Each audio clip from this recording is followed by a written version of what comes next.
Madame, Monsieur, bienvenue. Aujourd'hui, j'ai l'immense plaisir de recevoir sur ce plateau des hommes de la diaspora algérienne établis ici au Canada, à Montréal plus précisément, des hommes de lettres, de cinéma, tous porteurs d'un projet, d'un message. La vie est au cœur de leur vision, le rêve, une idée à transmettre de génération en génération. Mouloud Belabdi, bonjour. Merci d'avoir accepté notre invitation. Vous êtes journaliste et homme de lettres. Tu as écrit plusieurs livres déjà. Aujourd'hui, tu es là pour lancer ton livre, donc Les Fenêtres Grandes Ouvertes, édité par la maison d'édition Béroave. Ton livre est un livre d'entretien avec le cinéaste qui est également parmi nous, Rabah Bouberas. Bonjour. Mais moi, en lisant ton livre, j'ai pas pu m'empêcher de me dire le fait que tu aies choisi la forme d'entretien littéraire, qu'il y a quand même une rivalité patente entre le journaliste qui est en toi et l'écrivain. Il n'y a pas de rivalité. Je pense que cet entretien, c'est une rétrospective un peu de la carrière de Rabah Bouberas, qui est parmi nous. Et c'est à travers son parcours, à travers sa carrière cinématographique, il y a effectivement de temps en temps un coup d'œil sur le contexte dans lequel il a travaillé. C'est évidemment la situation de l'Algérie.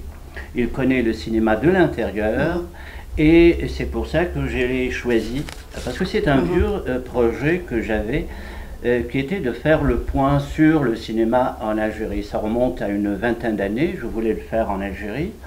Et avec le temps qui est passé, etc., bon, les aléas de la vie, les obligations professionnelles, je n'ai pas eu le temps de concrétiser le projet. Alors quand Rabah est venu à Montréal, j'ai tout de suite saisi l'occasion, je me suis dit pourquoi pas avec lui, on va essayer de faire le point sur sa carrière, mais tout en abordant certains côtés du cinéma algérien tel qu'on le connaît, tel qu'on l'a connu, tel qu'on le connaît aujourd'hui. En fait, tu as voulu faire d'une pierre deux coups, évoquer la carrière de Rabah Bouberas et à travers sa carrière évoquer la triste réalité du cinéma algérien.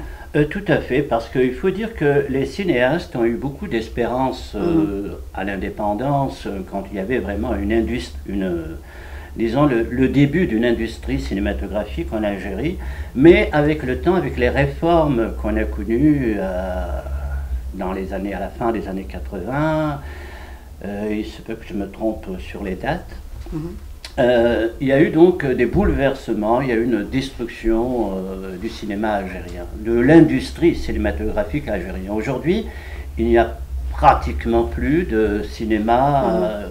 Il y a des films, toujours, mais on ne peut pas parler vraiment d'une cinématographie nationale aujourd'hui, en 2014. D'ailleurs, Rabah Bouberas, vous le dites très bien dans votre livre, le cinéma algérien n'existe plus. C'est pas moi qui l'ai dit, c'est le journaliste qui a relevé un bout de phrase. Oui. Tout à l'heure, hors antenne, oui. Tout à l'heure, alors hors antenne, je vous ai dit qu'en lisant votre livre, j'ai vu quand même un réalisateur un petit peu pessimiste par rapport au devenir du cinéma algérien. Vous m'avez dit non, c'est pas du pessimisme, mais c'est du... C'est du sans-espoir. Voilà, alors expliquez-nous un petit peu. Je vais juste revenir à la question que vous avez posée à Mouloud par rapport disons, au genre de littérature que c'est le livre-entretien. Il faut savoir seulement que dans le cinéma et dans les livres sur les cinéastes, le genre livre-entretien est très populaire. Il y a même des maisons d'édition qui ne font que ça, comme en France, il y a la maison Cinémaction, qui ne fait que des livres-entretiens sur les cinéastes. C'est une formule assez pratique et assez intéressante pour faire connaître les gens. Donc c'est un raccourci beaucoup plus intéressant que le film biographie ou le film analyse sur la carrière d'un cinéaste. Parfait, voilà. mais moi, vous savez, quand on invite des gens haute voltige tels que vous, on essaye de cerner le personnage, de comprendre les tenants et aboutissants. Donc moi, j'ai lu votre livre, je l'ai lu à plusieurs reprises, et puis j'ai essayé de comprendre. En fait, moi, ma lecture, à un certain moment, je n'arrivais pas à faire la différence entre vous, M. Rabah Bouberas, en tant que réalisateur, et Mouloud Belabdi en tant qu'écrivain. Donc, le cinéaste et le cinéphile.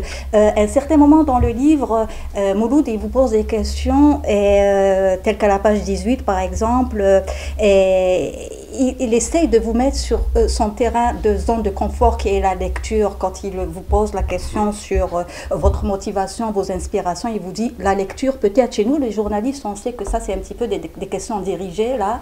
Et puis un peu plus tard, même vous, M. Bouberas, dans votre livre, quand Mouloud vous pose les questions sur le cinéma algérien, vous lui suggérez des questions, vous lui dites... Alors, si tu me poses des questions sur les réalisateurs et les cinéastes, ça c'est dans la forme, mais dans le fond, on relève cette relation alchimique qu'il y a entre vous, cette relation un petit peu pathétique. Ça vous a aidé pour écrire ce livre? Oui, oui, il y avait beaucoup de cohérence entre nous, on s'entendait très bien, et puis ça aurait pu être moi qui posais les questions, hein, oui. Donc il y avait beaucoup, disons, de complicité entre nous, oui. Donc, pendant l'entretien. Donc c'est ça qui a fait que je pense que c'est un livre assez vivant, assez, même, je dirais même assez léger, quoi.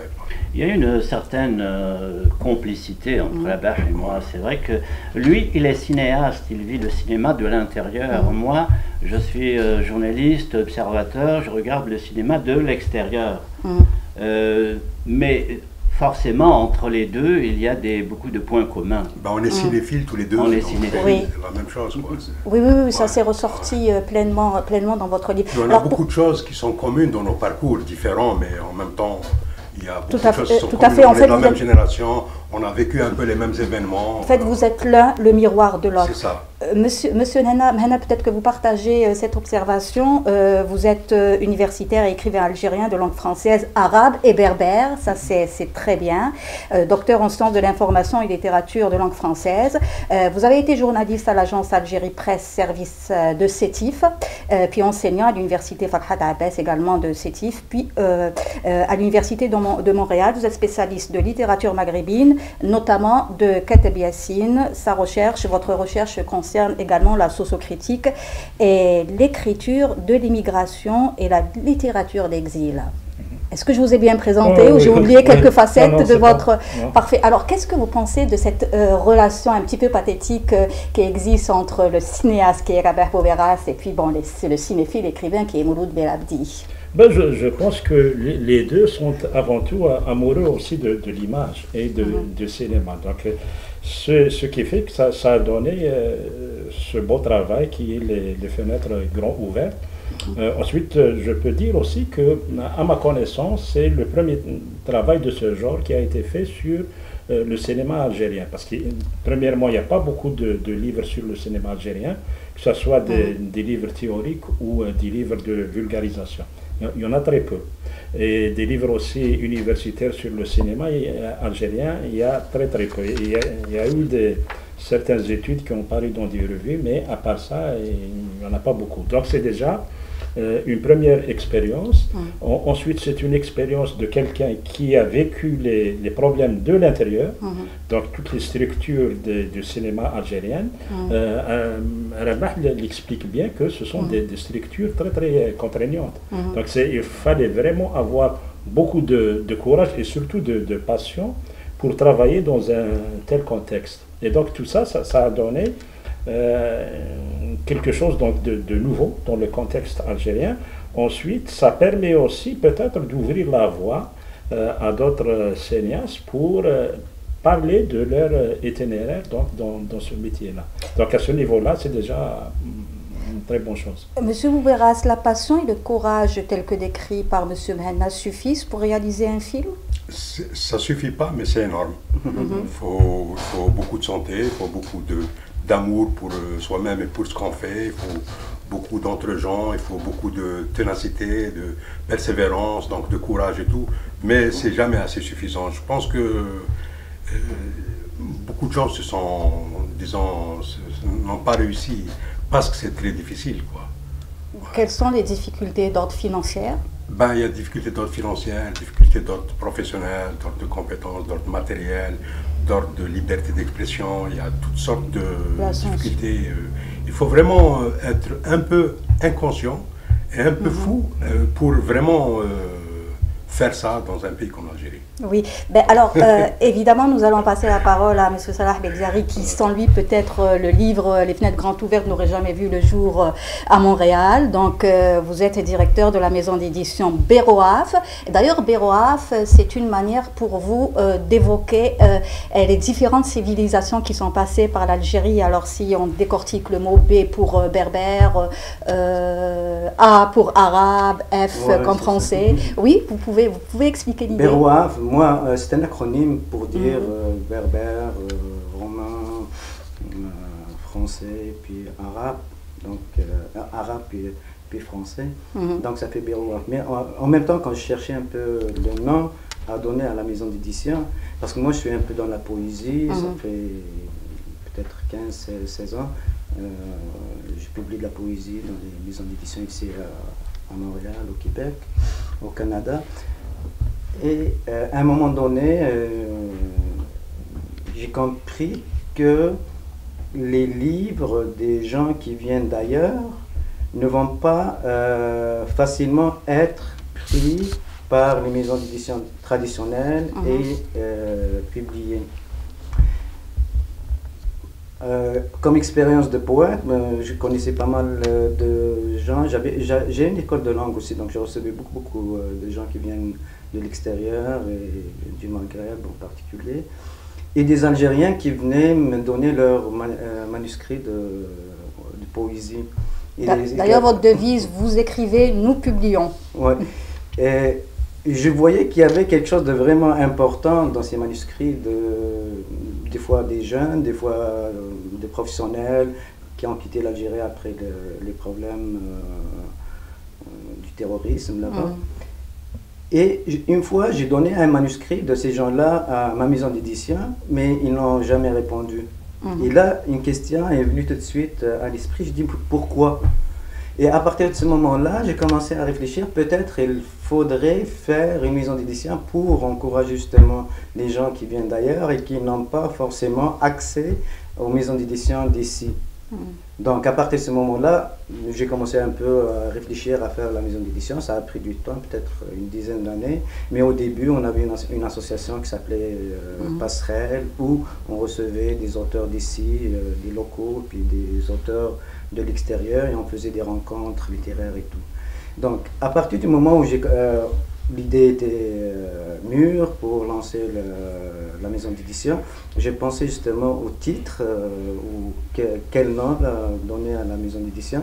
Et donc la première chose à laquelle j'ai pensé, c'était le bassin de cette Algérie ou bien du Maghreb, toutes les civilisations qui sont passées par là. Et donc on arrive, donc les autochtones en premier, les berbères. Ensuite, il y avait les Romains qui sont restés là peut-être 6-7 siècles. Et ensuite, les Arabes et enfin les Français pendant 130 ans. Et ça fait Beroaf. Mais ce qui m'intéressait aussi un peu, c'était l'onomatopée du mot. Oui. Comme tout le monde aboie ici, je dis nous, on va aboyer avec la meute. Donc ça fait Beroaf, ça fait comme aboyer un peu. Donc c'était ça l'origine du mot Beroaf. Oui, alors cette carte identitaire-là, on la retrouve un petit peu chez Rabah Bouberaz quand vous parlez également, vous, dans vos entretiens, des différentes langues parlées par l'algérien, qui est le berbère, l'arabe et le français. Monsieur Rabah, est-ce que vous pensez que le cinéma algérien a porté cette identité algérienne? Non. Non. Pour moi, le cinéma algérien n'a pas, je le dis, je pense, dans les entretiens, n'a pas vraiment réussi à porter cette identité. Il est resté très timide par rapport à ça. Et puis, à cause des interdits et des tabous, on n'a pas pu aller loin. Donc, la dernière fois, je parlais avec Manan Amrani qui a fait un travail sur Ked Biassine. Ked Biassine, qui lui a été quand même assez combattu et qu'on a essayé complètement de faire taire en Algérie, a fait un théâtre, lui, où il a essayé de faire sortir cette identité algérienne. Il s'est posé les questions essentielles de l'identité, la langue, la religion, l'histoire et tout. Mais dans le cinéma, on n'a pas porté ça. On n'a pas eu le courage, et on n'a pas eu la possibilité aussi de porter ces questions au public. Donc elles ne sont pas arrivées, ce qui fait que moi, je considère que le cinéma algérien n'a pas répondu à ça. À l'attente de Non. Monsieur Hanna, vous voulez rebondir Oui, sur oui, ça? Rabah parle, donne justement un exemple, l'exemple du cinéaste Mohamed Iftissar, qui voulait à l'époque réaliser les rameaux de feu en Kabylie. On lui a interdit de faire ça, mais on ne lui a pas interdit directement. À l'époque, c'était mon enseignant, il nous enseignait un cours sur le cinéma, et ce qu'on lui disait, c'est que on lui disait, c'est pas le moment. Donc il n'y avait pas de censure directe, mais on lui disait, c'est pas le moment. Or, l'histoire de son film Les Rameaux de Feu, qui était une adaptation d'un livre de Malik Ouari, ça se passe en Kabylie. Donc il était obligé de faire parler un peu des paysans kabyles en arabe. Donc c'était ça un peu la difficulté. Et lui, à l'époque, ce cinéaste-là était extrêmement frustré de cette expérience. Et il y avait juste un mot en kabyle où un des personnages disait Erguez ou quelque chose comme ça. Et c'était assez révolutionnaire, hein, de dire ce mot à cette époque. Mais à l'époque, déjà, pour lui, c'est comme s'il a cassé un tabou de faire entrer un mot en kabyle dans un film. C'est pour dire, c'est-à-dire le contexte de l'époque. Il faut dire qu'à l'époque, il y avait par exemple des intellectuels et des cinéastes qui ont fait de la prison parce qu'on a trouvé chez eux des écrits avec l'alphabet berbère. C'est le cas de Ben Brahim. Ben Brahim, le cinéaste de Batna, qui a eu des problèmes juste à cause de ça. Donc à l'époque, c'était vraiment extrêmement difficile cette question d'identité et de la algérienne. langue. Et pas seulement, hein, parce qu'on ne pouvait pas aussi toucher à tout ce qui était religieux, à tout ce qui était histoire, même l'histoire la plus récente. C'était impossible de parler. Des films comme La bataille d'Alger, toi, vous ne pouvez même pas critiquer l'histoire comme elle est racontée. Et puis quand on adaptait par exemple certains romans, les cinéastes étaient obligés d'aller en deçà de ce qu'il y avait dans les romans. Là, il y avait l'expérience de Mustafa Badi, la trilogie de Mohamed Dib. Il y avait d'autres expériences, l'expérience de comment il s'appelle, celui qui a adapté La colline oubliée. Oui, Bouguermois. Lui aussi n'a pas pu filmer certaines scènes qui existaient dans les films, donc il était obligé d'évacuer beaucoup de choses. Et ça a enlevé quand même un certain charme à l'adaptation. Ça a enlevé des charmes d'un certain côté, puis ça rajoutait des choses. Entre autres, ça alourdissait, comme dans La Grande Maison de Badia, qui est une adaptation de l'incendie de La Grande Maison de Mohamed Dib. Là, on rajoutait un nationalisme qu'il n'y avait pas dans le roman. On rajoutait des choses. Ça justement, à cette époque, il y avait ce qu'on appelait le cinéma révolutionnaire. Et vous, par rapport à ce cinéma, d'ailleurs, Mouloud Belabdi vous a très bien décrit en une seule phrase. Vous êtes la synthèse du siècle, tu as dit, Mouloud Belabdi, dans l'une de tes interventions, dans la mesure où vous étiez un petit peu avant-gardiste au moment où les gens, et universel surtout, au moment où les cinéastes justement faisaient du cinéma révolutionnaire. Vous mettiez la vie au cœur de votre cinéma, au cœur de vos films. Est-ce qu'il y a eu des censures par rapport à cela? Il y a eu des censures, mais je vais juste expliquer un petit peu le pourquoi de ça, parce que moi je suis arrivé un peu après ça. Moi j'ai commencé au début des années 80, donc, et le cinéma algérien, si on reprend un petit peu l'histoire là où il a commencé à monter, à se développer, c'était à partir du milieu des années 60 jusqu'au milieu des années 70. Donc si vous voulez, le chant du cygne, la fin c'est la chronique des années de Brest qui a eu la Palme d'Or à Cannes. Après, c'est un peu là que le cinéma algérien a commencé à diminuer, et moi je suis arrivé après. Je suis arrivé en fin 81, donc quand j'ai fait mon premier film, c'était déjà, disons, la période où le cinéma algérien était en train de monter. Moi, quand on parle maintenant de cinéma, d'âge d'or du cinéma algérien ou les années fastes, pour moi, ça n'existe pas. Ça n'existe pas, il n'y a jamais eu d'âge d'or du cinéma algérien. Il y a eu un développement, un début du cinéma algérien. C'est comme un enfant qui commence à grandir et puis ça s'est arrêté. C'est comme un enfant qui a commencé à grandir et puis on l'a arrêté, il ne grandissait plus, il est resté nain. Moi, je suis arrivé donc à la période où déjà le cinéma algérien s'arrêtait et même les sujets révolutionnaires ont baissé. Parce qu'avec la mort de Boumediene et tous les sujets sur la guerre de libération ont diminué, on s'intéressait moins à ça. Donc c'était surtout pour faire des films de divertissement et tout. Donc j'arrivais à ce moment-là, j'avais un peu plus de possibilité de ne pas faire de films sur la guerre de libération nationale, mais mon premier film, c'est sur la guerre de libération nationale. C'est un passage obligé. Ouais. C'est pas un passage obligé, mais bon, moi je l'ai fait, quoi. Mais il y en a qui l'ont jamais fait. Hein. Voilà, donc j'étais obligé. Puis moi, je ne m'intéressais pas particulièrement au cinéma algérien, parce que pour moi, le cinéma algérien, comme vous dites, c'est pas qu'il n'existe plus, il n'a jamais réellement existé. Oui. C'est-à-dire comme dis-moi, un style, comme école, comme genre. C'est un début qui était en train de se construire, mais qui n'a jamais abouti. Donc moi, j'étais un cinéphile, donc moi j'étais un amoureux du cinéma, d'une façon générale. Donc moi je voulais apporter, dans le cadre des films algériens que je faisais, ce cinéma, cette esthétique, cette beauté formelle qu'il y a dans tout cinéma du monde, quoi. Oui, justement, ce côté esthétique, vous l'évoquez très bien dans votre livre, quand vous dites que l'approche cinématographique que moi j'ai avec le cinéma, c'est d'abord par l'esthétique. Oui. Mouloud, d'abord par la forme, et automatiquement le fond vient par la suite. Est-ce que tu es d'accord avec ça quand on focalise sur l'esthétique, sur la forme, le fond vient après, forcément? Le fond et la forme sont liés. Ils sont liés, mais moi je rejoins un peu ce que disait Labah quand il évoquait le fait que le cinéaste n'a pas traité forcément d'un thème comme la guerre de libération. Ça a été traité à un certain moment, mais après il faut que les cinéastes soient libres et font, disons, ramènent à l'écran ce qu'ils portent en eux, comme espérance, etc. C'est en étant très très personnel qu'on arrive à l'universalité.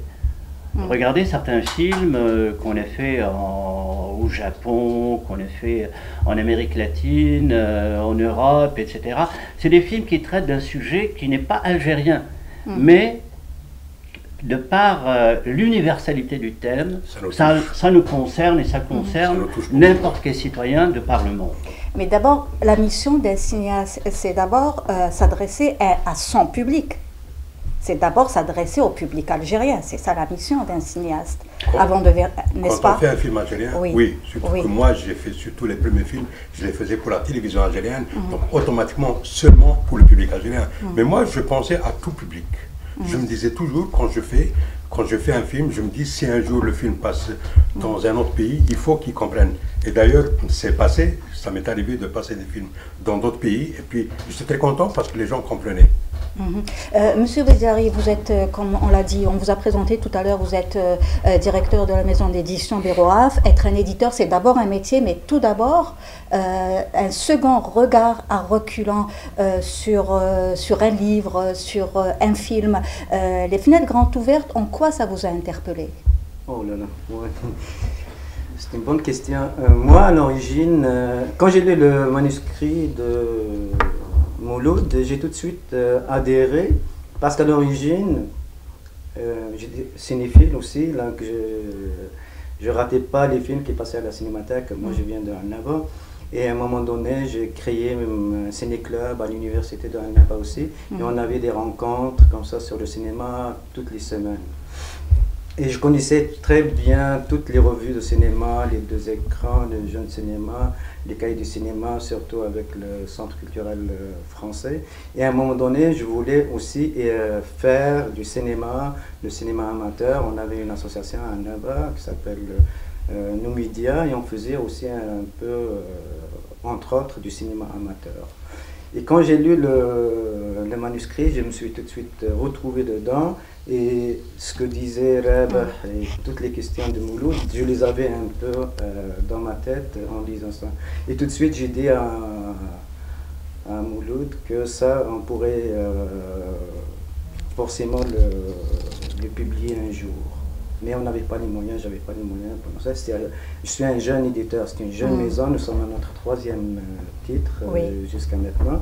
Mais vous pouvez présenter vos titres par exemple. On a publié Les Joueurs en 2013, le seul, c'est mon roman. 2014, on a les 2 titres,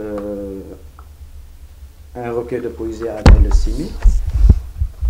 Et le 3e titre, c'est Les fenêtres grandes ouvertes. On n'a pas de moyens autres que personnels, donc c'est un investissement sur notre temps, sur notre travail, et aussi notre argent. Oui, vous êtes pratiquement, oui, c'est tout en votre honneur, et vous êtes pratiquement la seule structure qui fait de la promotion de la littérature maghrébine. Quel est le défi que vous voulez relever? Ouais, comme je disais tout à l'heure, il y a une grande faiblesse de... Moi, j'aime pas beaucoup le mot communauté, mais disons, des gens qui viennent du Maghreb, l'Afrique du Nord ou bien même de l'Afrique noire, en arrivant ici, ils n'ont pas tout de suite les portes ouvertes, que ce soit pour le travail, ça on le connaît, donc le taux de chômage dans les communautés immigrantes qui sont arrivées ici, là, ils touchent les 20%, quelque chose comme ça, alors que la moyenne au Québec, elle est autour de 8-9%.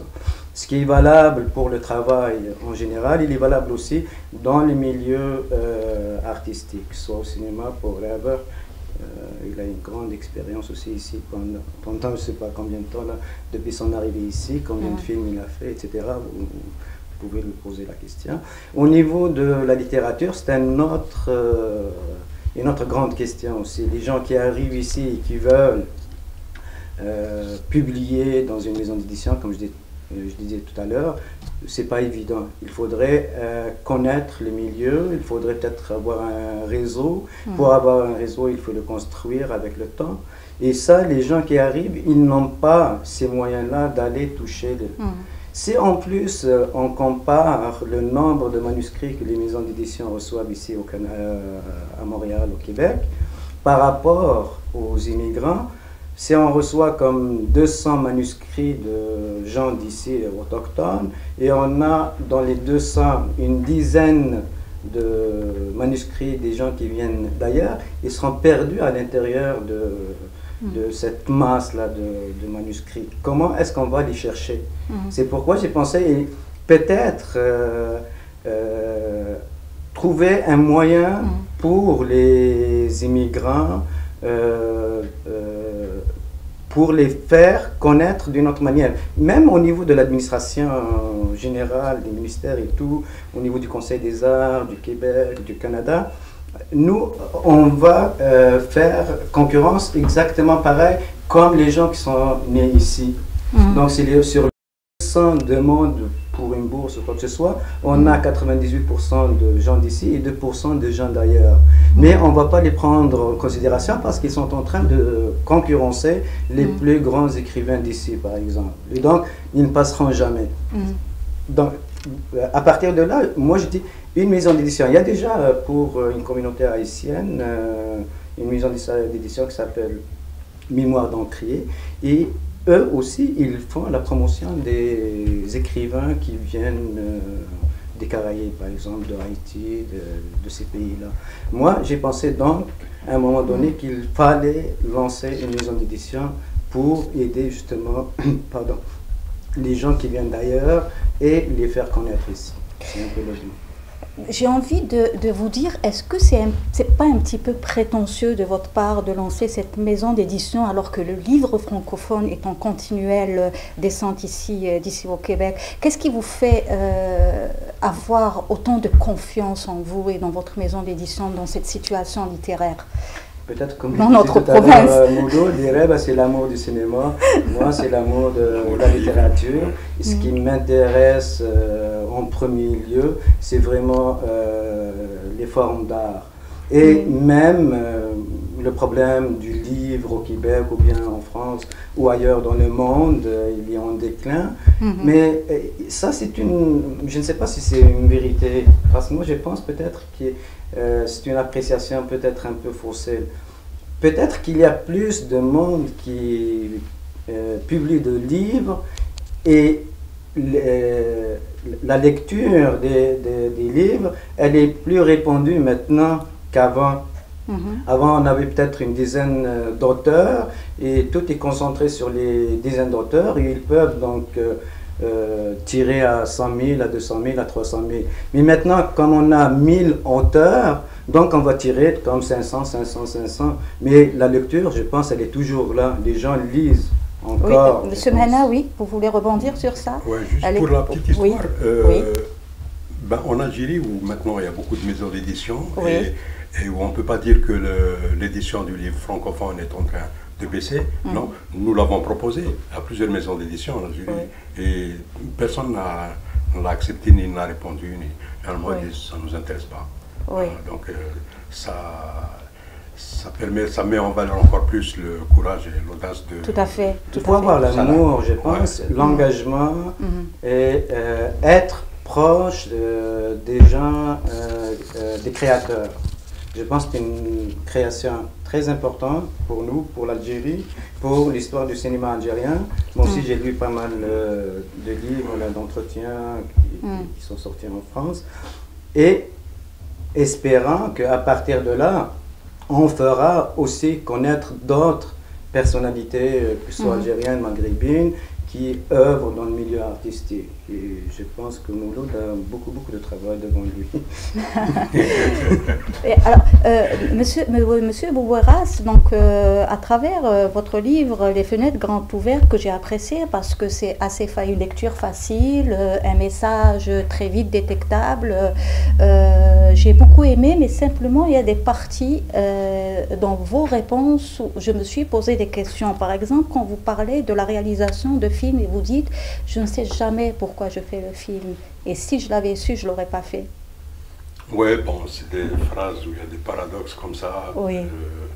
Oui, parce qu'en général... Est-ce que ça ne reflète pas une certaine fragilité dans le cinéaste? Chez l'être humain, quoi. Oui. Et le cinéaste, en tant que profession, il ne sait pas pourquoi il fait la chose. Alors qu'un film, c'est une visée, c'est un message, c'est une orientation. Vous savez ce que vous faites quand vous faites, vous avez le savoir-faire pour le faire, mais disons la pulsion intérieure qui vous pousse à faire ça, vous ne la connaissez pas. Elle est souvent inconsciente ou mystérieuse, vous êtes poussé à faire quelque chose, mais moi personnellement, souvent, c'est des choses comme ça, c'est disons, je sais pas, un amour ou un truc comme ça qui vous prend et vous ne savez pas, c'est comme un amour, hein, c'est la même chose, quoi. Vous ne savez pas qu'est-ce qui vous attire, quoi. Il y a une force magnétique ou tellurique qui vous attire vers quelque chose. Vous ne pouvez pas toujours le comprendre, et je ne cherche pas toujours à le comprendre. Hein. Heureusement, parce que si on comprend, on n'a plus le besoin après de le faire, quoi. Donc on reste avec ce mystère, cette musique intérieure qui nous pousse justement à faire et à essayer de trouver quelque chose de beau et à le partager, quoi. Oui, Monsieur Hanna, si vous permettez, quand il y a un scénario, le cinéaste peut le suivre. C'est une feuille de route. Il peut vraiment appliquer ce qui est écrit mot par mot. Mais parfois, il y a des cinéastes comme là-bas, ils ont ce scénario.